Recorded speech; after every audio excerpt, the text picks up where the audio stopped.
인쇄는 대개 정가의 10% 선에서 책정이 됩니다. 그러니까 10,000원짜리 책이라면 한 1,000원 정도가 그 작가의 몫인데, 아동물이나 그 청소년물 같은 경우도 그림이 들어가잖아요. 그래서 그 그림의 인쇄까지도 10% 안에서 해결됩니다. 그렇게 따지면 그림이 많이 들어가면 그 인쇄가 작가의 몫이 줄어들고요. 또 그림이 좀 적은 건 작가의 몫이 늘어나는데, 대략 중학년 동화 정도면은 7대3 정도, 그러니까는 작가가 7%, 그림 작가가 한 3% 정도 받게 되고요. 그 한 400만 부 팔린 게 한 2, 30년 동안 팔린 거라서 네네. 그때 물가를 따질 수는 없는데, 네네. 제가 볼 때는 뭐 10,000원짜리 책이라고 치고 한 7, 800원 받았다고 치면 400.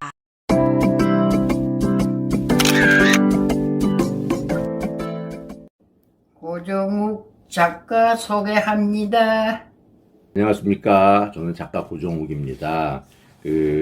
저는 뭐 대표적인 이야기들을 여러 가지를 할 수 있지만, 가장 많이 알고 계신 게 우리나라에서 책을 제일 많이 썼다는 거, 그 다음에 아동문학에 요즘은 주력하고 있고, 강연도 많이 다니고 있고, 그다음에 코로나 때문에 좀 많이 줄긴 했습니다만, 그리고 무엇보다도 저는 휠체어를 타고 있는 장애인이라는 거, 뭐 이런 것들이 여러분들이 다 알고 계시지만 또 모르는 분이 계실 것 같아서 한번 알려드리고요.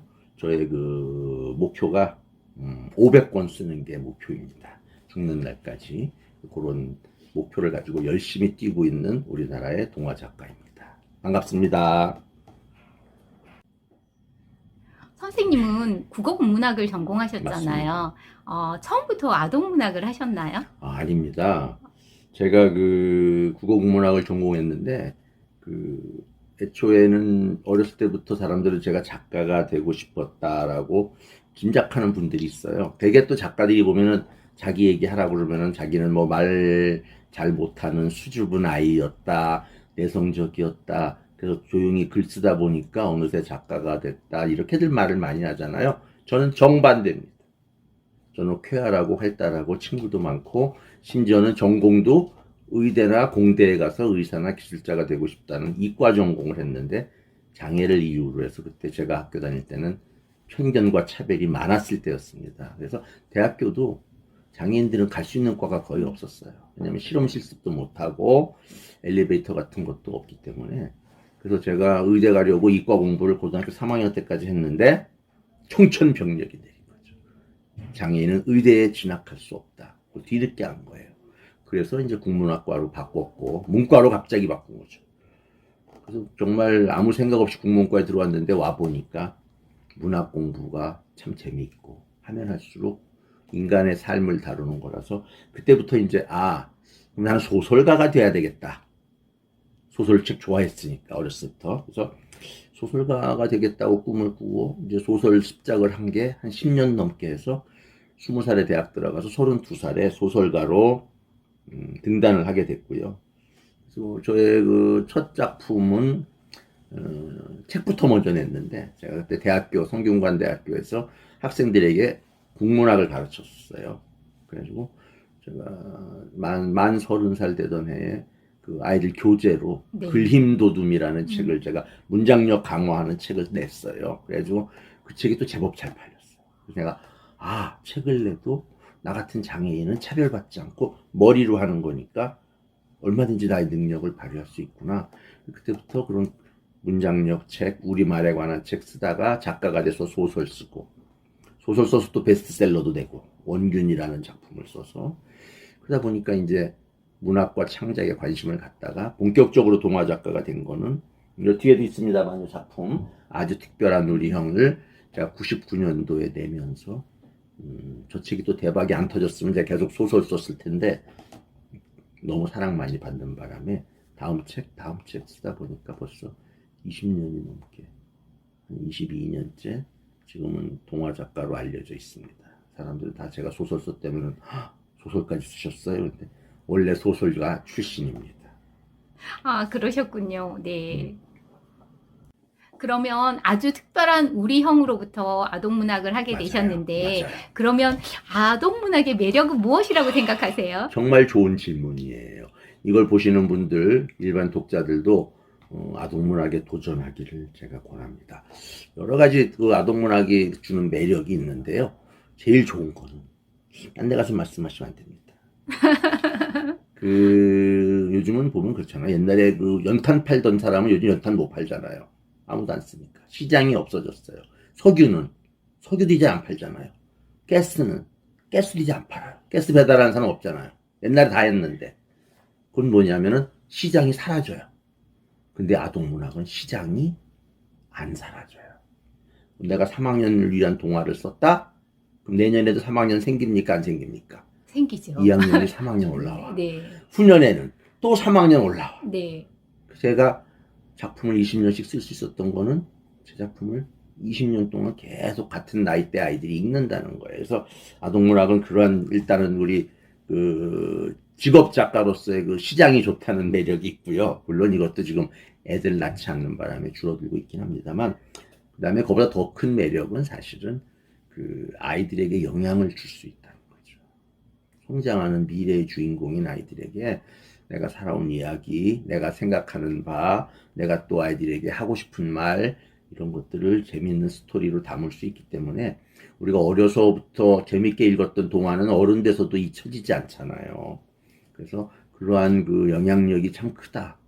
그래서 정말 도전할 만한 분야다라는 생각을 하고요. 그 매력에 빠져서 저도 애가 셋인데 애 셋을 키우면서 우리 아이들의 이야기도 동화에 담고 우리 아이들이 또 동화 작가가 동화의 독자가 되어주고 이러면서 여기까지 온 것 같아서 정말 아동문학은 다른 문학하고 다르게 사명감도 있고 보람도 있고 시장성도 있고 정말 마음이 또 따뜻해지는 좋은 장르라고 생각해서 여러분들 적극 도전하시기 바랍니다. 새로 나온 네. 책이 초등 래퍼 방탄 음흠. 오디션을 점령하라네요. 와, 제가 너무 재밌게 읽었습니다. 정말로? 네, 그리고 막 감사합니다. 그 랩이 랩이 느껴지더라고요. 네네. 그래서 혹시 한 소절 불러주실 수 있으실까요?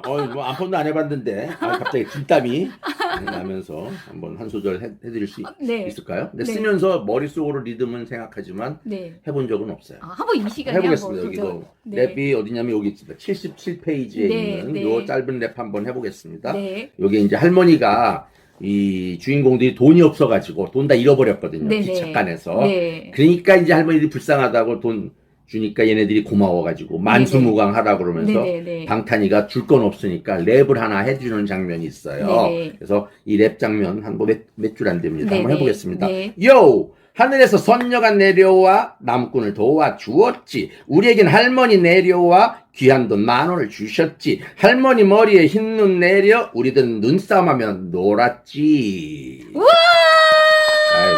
엉터리지만 재밌네요. 네. 역시, 네. 문학적으로. 네. 왜냐면 이제 할머니 머리에 흰 눈이 내려왔으니까 우리는 그 흰 눈 가지고 눈싸움 하겠다. 네. 어떤 상상력의 네. 끝없는 발전인데, 나중에 동시도 한번 도전해볼까. 아이고, 시는 제가 잘 못 써요.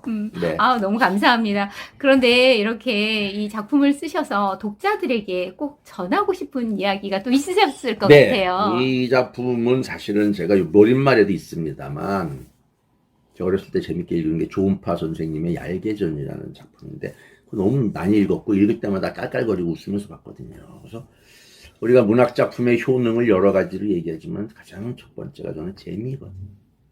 일단은 문학은 재밌어야 돼요. 내용은 그 다음이에요. 제일 중요한 게 재미. 그 다음이 감동. 세 번째가 교훈이에요. 교훈은 없어도 돼. 감동 없어도 돼. 재미는 없으면 안 돼. 그래서 저는 이런 작품을 꼭 한번 쓰고 싶다. 몇십 년간 벼르다가 이번에 한번 이 담비 출판사에서 재밌는 거 한번 써보자. 이 책에도 재미가 물론 제일 중요하지만 교훈과 감동도 조금 담으려고 애를 썼어요. 여러분들 한번 보시고 과연 골고루 잘 섞였나 꼭 봐주시기 바랍니다. 감사합니다. 이제 전업 작가로 꿈꾸는 분들이 굉장히 많이 있습니다. 그래서 제가 그분들을 대신해서 돈과 관련된 질문을 해보겠습니다. 선생님, 보통 인세는 어떻게 책정이 되지요? 네, 인세는 이거 대단히 궁금해하는 분들이 많은데요.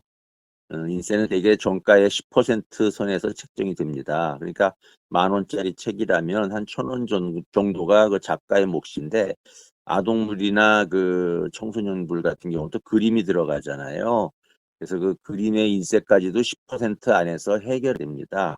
그렇게 따지면 그림이 많이 들어가면 그 인세가 작가의 몫이 줄어들고요. 또 그림이 좀 적은 건 작가의 몫이 늘어나는데 대략 중학년 동화 정도면은 7대3 정도. 그러니까는 작가가 7%, 그림 작가가 한 3% 정도 받게 되고요. 그러니까 사실 10,000원짜리 책 하나 팔려봐야 작가에게는 한 700원밖에 안 들어와요. 그러니까 참 작가들이 글 써서 먹고 산다는 거는 쉽지 않은 일이지요. 네. 이제 그런데 이제 선생님은 우리나라에서 가장 책을 많이 출판하시고 네, 또 엄청난 막 400만 부 정도 팔렸다고 하는데 그러면 네. 선생님은 대략 어느 정도 수입이 되시는지요? 한 400만 부 팔린 게 한 2, 30년 동안 팔린 거라서 네네. 그때 물가를 따질 수는 없는데 네네. 제가 볼 때는 뭐 10,000원짜리 책이라고 치고 한 7, 800원 받았다고 치면 400만 부니까 얼마일까요? 800원 잡고 84, 32, 32억? 와.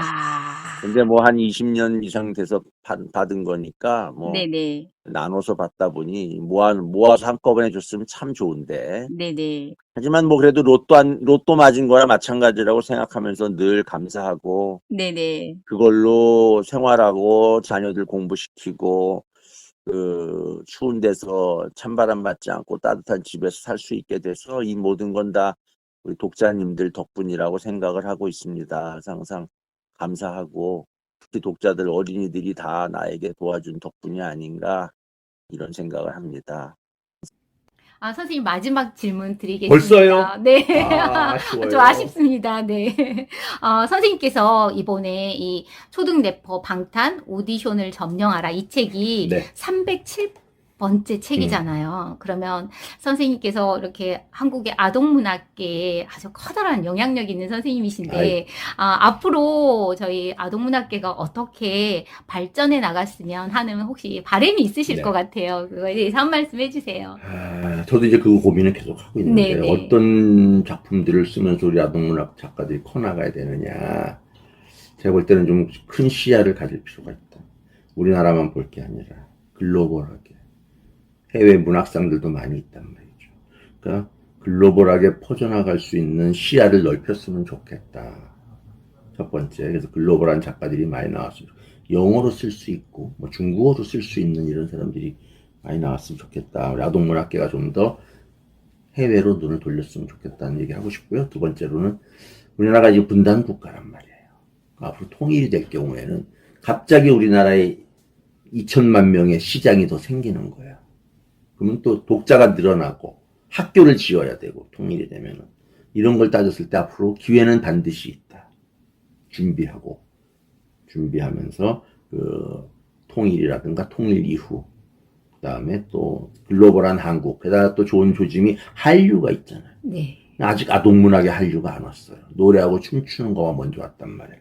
곧 올 거라고 생각해요. 네. 그래서 한국 어린이들의 작품을 읽어보고 싶다. 전 세계에서. 이러면은 정말 동화 작가들도 글로벌 스타가 될 수 있다. 그래서 앞으로 동화 작가들도 외국어 능력 가져야 되고 그다음에 글로벌한 시야와 시각을 좀 가져서 범세계적인 작품들을 쓰면 좋지 않을까. 그러면서 이 땅에 소외된 아이들, 저는 장애 문제를 집중적으로 다루듯이 작가들이 각자 가지고 있는 아픔들을 드러내서 그 소외되고 아픔을 겪고 있는 소수자들, 이런 사람들의 이야기를 계속 얘기하다 보면 그것이 이제 어린이들의 인식에, 정서에 좋은 영향을 줘서 그걸 읽고 큰 아이들은 나중에 성장해서도 그런 소수자를 차별하지 않는 좀 더 넓은 마음을 가진 어른으로 성장하는 그 교육의 그 일환으로 우리 아동문학계가 자리 잡을 수 있었으면 참 좋겠다. 이런 생각을 하면서 후배 작가들에게 당부를 드립니다. 너무 감사합니다. 긴 시간 내주셔서 감사합니다. 고맙습니다.